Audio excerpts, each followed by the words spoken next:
भारत जैसे विशाल और ग्रामीण आबादी वाले देश में रोजगार हमेशा एक बड़ी चुनौती रहा, खासकर गांव में रहने वाले उन लोगों के लिए जिनके पास ना तो जमीन है ना ही कोई खास हुनर। ऐसे समय में साल 2005 में यूपीए सरकार द्वारा शुरू किया गया मनरेगा सिर्फ एक योजना नहीं बल्कि गांव के लिए रोजगार का अधिकार बनकर उभरा।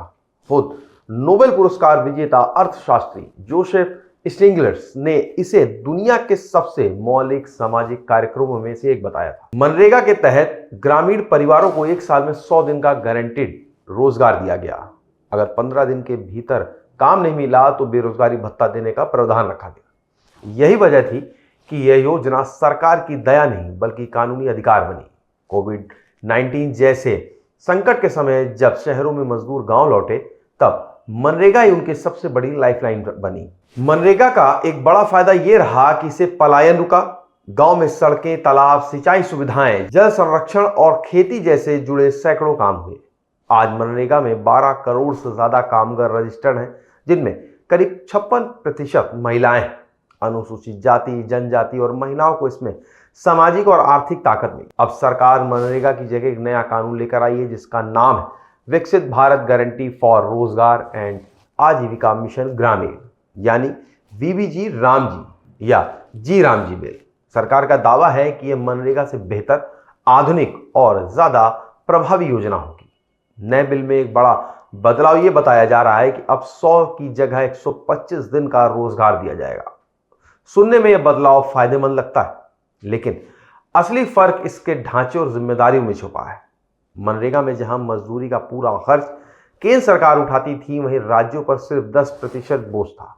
वहीं नए बिल में 60% खर्च केंद्र और 40% खर्च राज्य को उठाना होगा। यहीं से विवाद शुरू होता है। विपक्ष और सामाजिक कार्यकर्ताओं का कहना है कि ज्यादातर राज्य पहले से ही आर्थिक दबाव में है।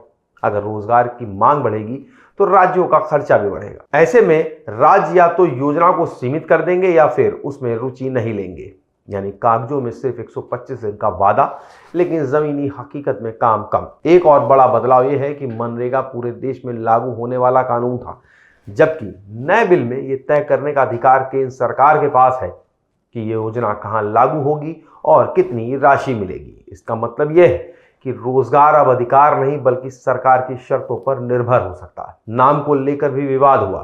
कांग्रेस और कई जानकारों का कहना है कि महात्मा गांधी का नाम हटाना सिर्फ नाम बदलना नहीं बल्कि सोच बदलना है। मनरेगा का मकसद था कि गांव को आत्मनिर्भर बनाना, जबकि नए बिल में रोजगार को इंफ्रास्ट्रक्चर, रोड, डिजिटल प्रोजेक्ट और हाउसिंग से जोड़ दिया गया है, जिनके लिए पहले से अलग मंत्रालय मौजूद है। आशंका है कि इससे मनरेगा का मूल उद्देश्य कमजोर पड़ सकता है। समर्थकों का मानना है कि नया बिल गांव में बेहतर परिसंपत्तियां बनाएगा और विकास को तेज करेगा। लेकिन वहीं आलोचकों का सवाल है कि अगर रोजगार की गारंटी ही कमजोर हो गई तो सबसे गरीब मजदूर को इससे क्या फायदा मिलेगा। सवाल उठता है, कौन सा बेहतर है? अगर बात गारंटी, अधिकार और सामाजिक सुरक्षा की करें तो मनरेगा अभी भी ज्यादा मजबूत दिखता है। अगर बात इंफ्रास्ट्रक्चर, टारगेटेड विकास की करें तो जी रामजी बिल सरकार के विजन को दर्शाता है।